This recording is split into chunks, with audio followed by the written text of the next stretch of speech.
ఓం. ఈనాటి మంత్రము అమ్మ. శంభు.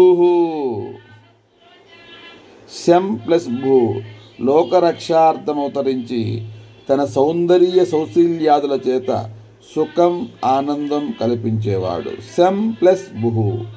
సో లోకరక్షణ కోసము భూమండలంలో అవతరించి తన సౌందర్యం చేత, ఆయన కంటే అత్యంత సౌందర్యమైన వాడు ఎవరూ లేడు. అన్నమయ్య ఆ రోజు తను ఇహపరమైన సౌందర్యాన్ని చూస్తూ ఉంటే ఆయనే ఒక ఎతిరాగా వచ్చి, ఇంతకంటే గొప్ప సౌందర్యాన్ని చూస్తే ఏమవుతావయ్యా అంటే, అప్పుడు ఆయన లేదంటే లేదు అనగా అప్పుడు తీసుకెళ్ళి ఆ శ్రీనివాస ప్రభు ఆయన యొక్క నిజమైన సౌందర్యాన్ని చూసి అన్నమయ్య ఆ రోజు నుంచి సంపూర్ణంగా స్వామివారికి అంకితమయ్యాడు. అలా ఆయన యొక్క సౌందర్యము సౌశీల్యాల చేత అందరికీ ఎప్పుడు అవసరమైతే అప్పుడు ఆయన అవతరించి అప్పుడు ఆయన అందరికీ ఆనందము కలిగిస్తూ ఉంటాడు. అటువంటి శ్రీవేంకటేశ్వరుని పాదపద్మములకు నమస్కరించుచున్నాను.